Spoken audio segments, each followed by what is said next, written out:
Good morning. My name is Shruti Amman. I'm a Salesforce consultant by profession. In today's session, we will learn about Salesforce admin questions. Now, when it comes to admin and the delayed records which we find, it is easy and available, and to all my Salesforce helps, it is easily available as a report or a context. Now, when it comes to the theoretical part of our conversations that we have in day-to-day life, is an activity which is based on the inheritance that we have to take into consideration. Today's agenda is to learn about Salesforce admin questions which you might find as a valuable resource for your interview preparation. When it comes to an admin and his roles and responsibilities, it is clear that the first question will be answerable to all the people who are part of this community, that is the Salesforce environment. Now, when it comes to Salesforce, in Salesforce, what is the difference between a profile and a permission set? This question can be answerable as a context where we try to portray that a profile and a permission set are together only because of one reason. The permission set is a medium through which where we can access the profiles, and the profiles are the only means through which where we can write a report. Now, when it comes to the profile and the permission sets, it is easily available as a theory. But when it comes to the practical part of the conversation, it is clear that a profile is a means through which you can conclude the statement as a profile or a permission set, where we can understand the delayed responses that we get as a permission set. Which three types of reports can be created in Salesforce? There are three reports which can be created in Salesforce.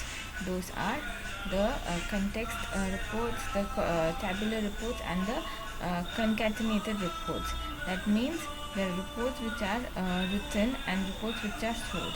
So when it comes to the practical part of this question, it is tabular reports, summary reports, and the formulated reports. This is the valuable answer which you can give. But to conclude that the third type of report is the summary report. Now, when it comes to what is the use of a report, the record type in Salesforce, it is a medium through which you can answer all the questions which are related to Salesforce. When it comes to record type, it is clear that the type should be according to whatever we write. But when it is a conclusive report, then it should be the type, that is the opportunity or the field name that we take into consideration as a type, that is the record type. How is a workflow different from a process builder? When it comes to workflow rule and the process builder, it is clear that the workflow rule should be conclusive to the process builder.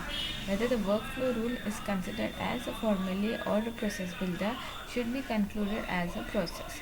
Now, when it comes to the organizational wide default, it is clear that the workflow is a rule where we are differentiating the process as a rule or a context. In Salesforce, what are the organization-wide defaults used for? So when it comes to the organization-wide default, it is easily available as a context.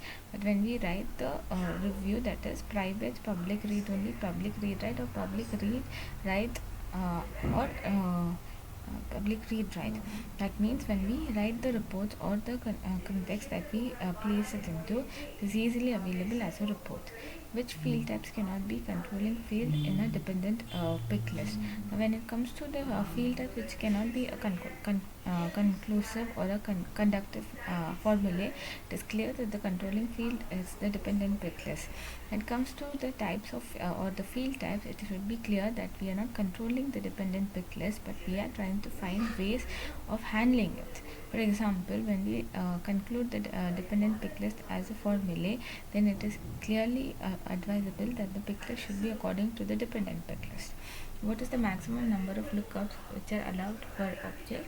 The number of lookup relationship or the lookup fields which are available as a formulae should be conclusive as a lookup relationship.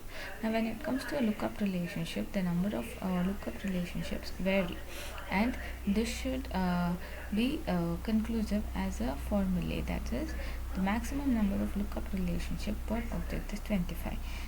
which tool would you use for a data migration into Salesforce, that is data loader or data import wizard, and why?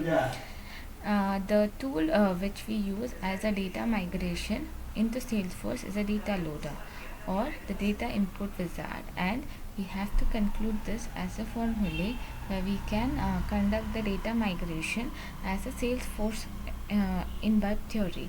Now when it comes to an import wizard, it is clear that the data migration is conclusive as a report, and you have to place the data loader or the data import wizard as a migration. Moving to the release related questions, which I will cover in my next video. Thank you so much for being part of my video. Please like, share and subscribe to my channel, and in case you have any doubts, any queries, you can contact me on this number, that is 80500330007, or you can email your queries to shrutinarasi@gmail.com, and the details of my contact is provided in the description below. Thank you so much. Have a great day.